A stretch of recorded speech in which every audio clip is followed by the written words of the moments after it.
I'd been in that chair for 14 years, running the operational heartbeat for the client that practically paid for half the office. I knew their systems like I knew my own morning coffee order. 2 sugars, no cream, because cream slows you down. My team ran with precision, deadlines hit with clockwork accuracy, and the client never had to wonder if we'd deliver. If they sneezed, I was there with a tissue before they even knew they needed one. So imagine my surprise when the new VP strutted into his first department meeting, shiny cufflinks glinting, the kind of guy who'd probably rehearse smirks in the mirror. He didn't even shake my hand, just scanned the room like we were items in a clearance bin. Then, mid-sentence about operational synergies and cutting inefficiencies, corporate for I don't know how this works, but I'm going to change it anyway. He glanced at me and said, "Your contribution is average." In front of everyone. No lead up, no context, just a verbal post-it note slapped on my forehead. Average, you ever had that moment where you feel your blood pressure spike, but your face stays as calm as if someone just asked you to pass the stapler? That was me. I smiled, small, polite, the kind of smile that makes people nervous if they're paying attention. He wasn't. He'd already moved on to talking about cost optimization, which I knew was his way of saying I'm about to break something that's not broken. Now, I'll be honest, most people listening to this, 97% of you aren't even subscribed. Yeah, I see the numbers, and I get it you're busy. But hitting that subscribe button, that's the kind of thing that keeps the coffee flowing and the team from losing their collective minds. So if you like seeing arrogant suits get what's coming, well, you know what to do. Anyway, back in that meeting, while he droned on, I was doing math in my head, not numbers, but steps. How many steps it would take before his streamlining sent the system into a ditch? How many before the client started asking questions? And how many before the board noticed? I didn't know exactly how it would play out, but I knew one thing. I wasn't going to yell, I wasn't going to fight, and I sure as hell wasn't going to defend myself to a man who didn't know the difference between uptime and a coffee break. He wrapped the meeting by announcing some exciting upcoming changes to our processes, which sounded about as exciting as a root canal. Everyone clapped politely, because that's what you do when you don't want to get on the bad side of a VP. I clapped too, but mine was slow. Deliberate, just enough to make him glance at me like he was trying to decide if I was mocking him. When the meeting ended, I went back to my desk, opened the monitoring dashboard I'd built years ago, and watched the smooth, perfect green lines of our client's service metrics. He'd never even asked to see them, probably didn't know they existed. That's when I felt it, that tiny spark in the back of my mind. Not a plan, not yet, just a flicker. The thought that maybe, just maybe, if he wanted to call me average, I'd let him see what average looked like when he was the one driving the bus. The rest of the day, I went through my usual motions. Checked logs, sent updates, answered questions. But under it all, there was this quiet hum in my chest. The kind that tells you something's coming and you're not going to stop it, you're going to guide it. I'd been around too long to react out of anger. Patience was a better weapon. And patience, unlike him, knew exactly how the system worked.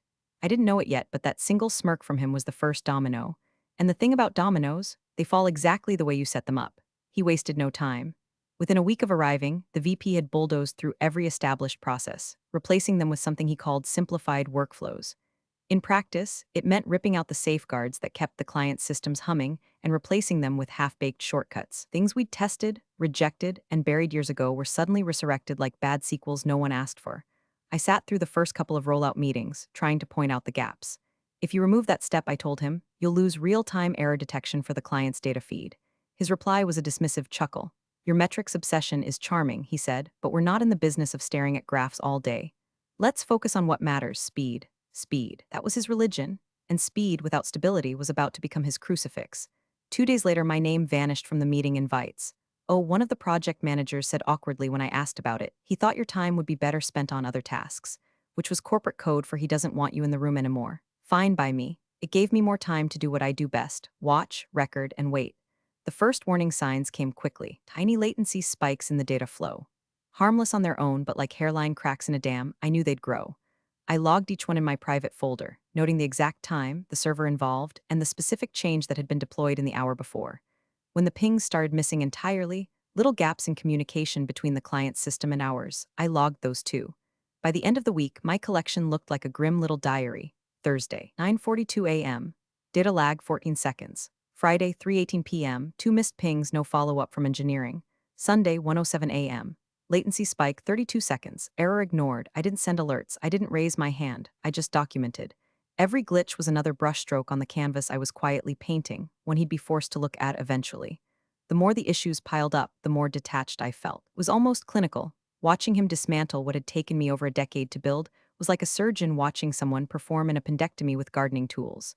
I knew exactly what was going to happen. and exactly how long it would take for the damage to surface. In the background of all this, I started refining the tool I'd been using for years, my live dashboard.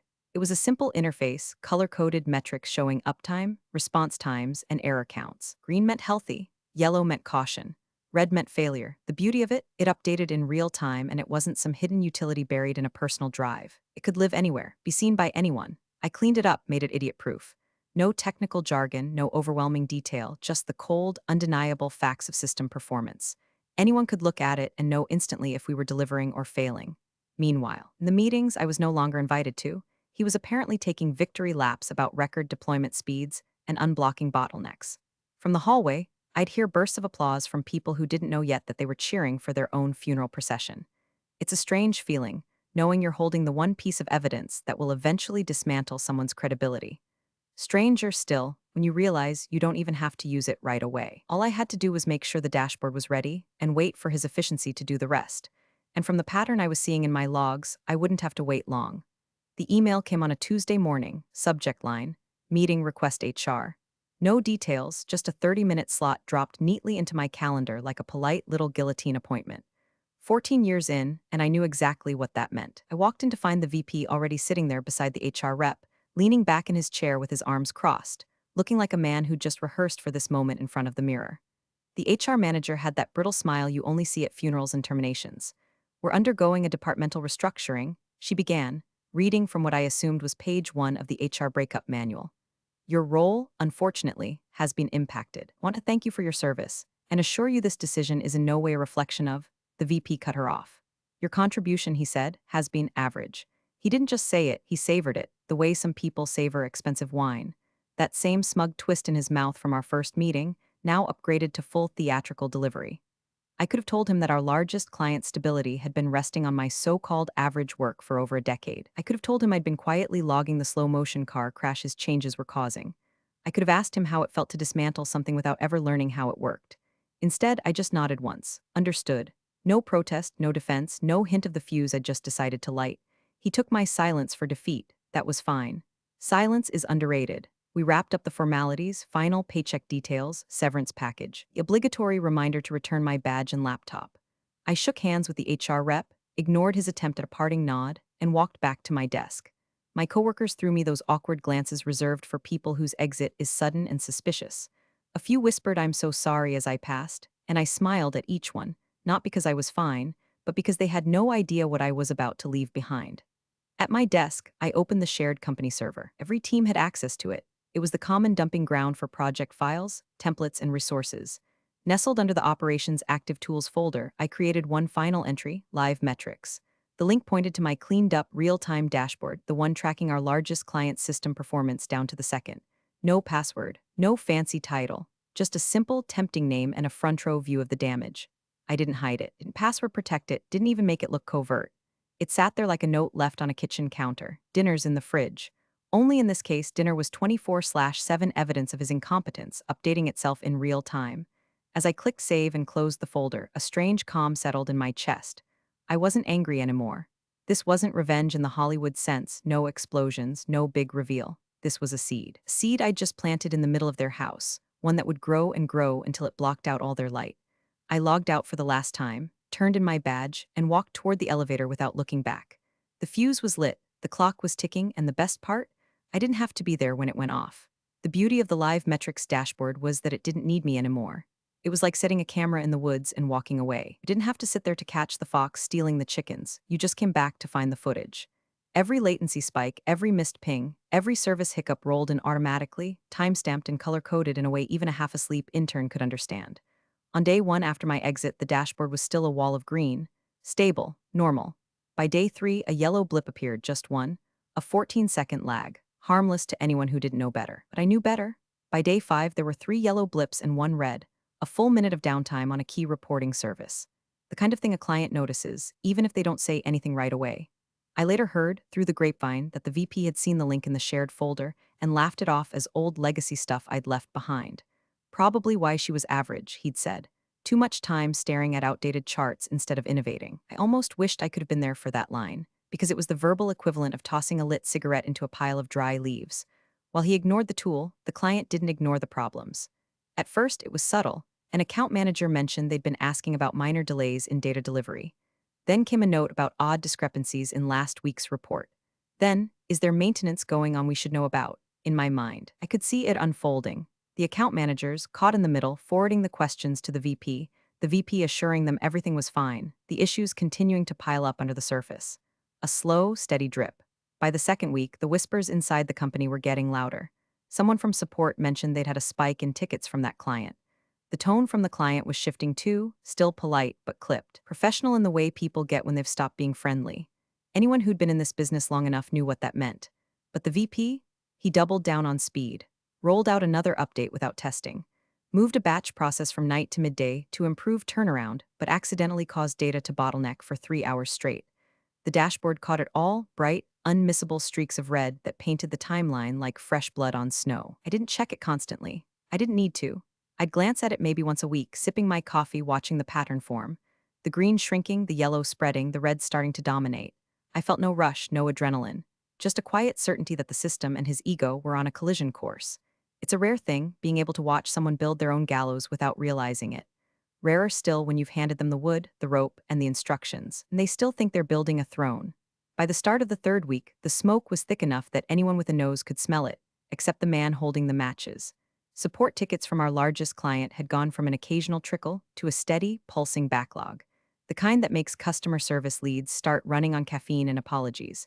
I caught word from an old coworker over lunch. She didn't give details, confidentiality and all, but her eyes did this little darting thing when I asked how things were going. We've had some challenges, she said carefully, which in corporate translation means the building's on fire, but we're still charging rent. Apparently, the VP's leadership style was to throw the problem at mid-level staff like a hot potato. His instructions, according to my source, were basically, keep the client happy. No root cause analysis, no diving into logs, no fixing the damn problem. Just smile, nod, and keep the big account from making too much noise while he pushed out his next efficiency update. One account manager, one of the good ones, started noticing a shift in tone during calls with the client's team. It's getting colder, she confided to a colleague. They're still polite, but it's that kind of polite you get from someone who's already talked to your competitor. That's the corporate death rattle right there. Once a client stops being warm, you're already losing them. I could picture the meetings, mid-levels scrambling to explain delays they didn't cause, engineers burning time chasing after problems they weren't allowed to fully diagnose, all while the VP played emperor from his corner office, certain his changes were just being implemented incorrectly. And through it all, the live metrics dashboard kept painting its slow, damning portrait. Red blocks lined up across the timeline like an infection spreading. Some of the outages were short, seconds or minutes, but frequent enough to erode trust. Others stretched into hours, during which the client's systems just sat there, stalled, waiting for data that wouldn't come. I didn't need to intervene. The beauty of this trap was that I wasn't pushing anything along, I was just letting physics do the work. Cause, meet effect. He'd cut corners, ignored safeguards, dismissed experience, and now the bill was coming due. The quiet thrill wasn't from revenge in the cinematic sense. There was no grand reveal yet, no confrontation. It was subtler than that. It was the knowledge that somewhere, in a glass-walled conference room, the first cracks were showing in his confident facade. That emails were being forwarded, conversations were being had without him, and the very people who once nodded along to his average comment were starting to doubt his competence. It's a beautiful thing, really, and the trap works exactly as designed, and all you have to do is sit back and watch the pressure build. By week 4, the gloves were off. The client's emails, once routed neatly through account managers, were now being sent directly to executives and CC'd to everyone with a title that might scare someone into action. The subject lines had shifted too. No more soft phrasing like quick question or minor concern. Now it was blunt, service disruption urgent. When executives get CC'd, it's no longer a conversation, it's a warning shot. You'd think that would have been enough to jolt the VP into an actual investigation. Instead, he doubled down on his brand of smug damage control. Thank you for your patience. One of his replies began, already a bad sign. We are aware of the isolated incidents and have resolutions in progress. Please rest assured your service levels will normalize shortly. The kind of canned, PR-flavored response that might as well read, we have no idea what's wrong, but we hope you stop emailing us before the board notices. He didn't even glance at the dashboard. I know this because it would have been impossible to look at it and still call the issues isolated. The one-screen timeline was now a bleeding artery of bright red markers, failures stacked so close together they blurred into solid blocks. Some represented short outages, others were long enough to trigger breach of contract clauses in our service-level agreements. And every single one of them was visible in real time to anyone who clicked that little live metrics link still sitting innocently in the shared directory. From where I sat, miles away, coffee in hand, it was almost boring. Not because I didn't care, but because the ending was already written. Watching him flail was like watching a slow motion train wreck where the tracks have been missing for miles. The impact wasn't coming if, it was coming when. And yet he kept performing for the higher ups, spinning his updates with that same oily confidence. We're tightening processes, streamlining handoffs, optimizing workflows. Corporate poetry for I'm rearranging deck chairs on the Titanic. Every time I peeked at the dashboard, it confirmed what I already knew: the damage wasn't slowing. If anything, it was accelerating. Systems were faltering under the weight of his improvements, cascading failures rippling out from the very changes he'd been so eager to push live. The only real question left was how long it would take for someone with real authority to stop taking his word for it and click that link. The calendar invite for the quarterly performance review went out company-wide, a polite reminder that the board would be gathering to assess key metrics: client health and operational efficiency. That last phrase made me smile. I already knew what operational efficiency looked like now: a dashboard bleeding red like someone had taken a chainsaw to the uptime chart. The largest client's account was on the agenda. Of course it was. There was no way they could pretend those escalating service issues were random hiccups anymore, not when the client had been escalating straight to the top brass for weeks. Through my own little back channel, I heard the VP had been working overtime on his presentation. Word was, he'd been telling anyone who'd listened that it was handled and under control, sprinkling in that self-satisfied smirk that had made him so easy to dislike. I could almost hear his voice in my head. The client just needs reassurance. It's about perception, not performance. Perception, sure, until someone clicks on a certain link in the shared folder. I pictured the scene in the boardroom. A long table, the usual lineup of sharp suits, laptops open, coffee steaming in expensive mugs. The VP standing at the front with his polished slide deck full of half-truths and cherry-picked numbers. Maybe he'd open with a joke, something to project confidence. Maybe he'd talk about positive trends in areas that didn't matter. But then, inevitably, someone would want to see the raw, unfiltered picture. And there it was, waiting for them, live metrics, a single click away.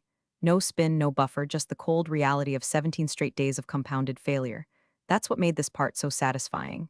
I didn't have to be there. I didn't have to push anything. The trap wasn't about confrontation, it was about inevitability. The link sat like a silent witness, daring anyone to seek the truth.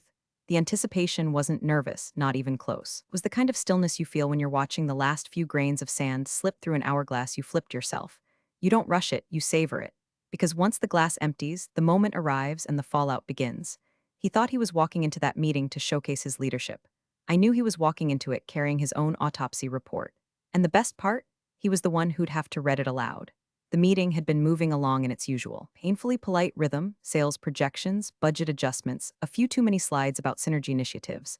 Then the agenda landed on the item that mattered: client A contract renewal status. From what I later pieced together, the VP started strong. He talked about ongoing partnership, value-added services, and some vague nonsense about leveraging operational agility. He even tossed in a joke about how our uptime is our handshake. Cute, considering what was about to happen. The CEO, flipping through his packet, asked a simple question: what's the most current performance data for client A? The VP had numbers, oh, he had numbers, but they were cherry-picked from the handful of hours the system hadn't been on fire. The CEO, not known for trusting selective reports, said, let's just look at the live feed. And then it happened. Someone, probably the CEO himself, clicked on the link sitting in the shared folder. Live metrics. The projector screen shifted from the VP's carefully designed blue and white slide deck to a wall of color that needed no explanation. Bright, unbroken streaks of red error bars, gaps where the system had gone dark entirely. Uptime percentages so low they might as well have been a dare for the client to sue.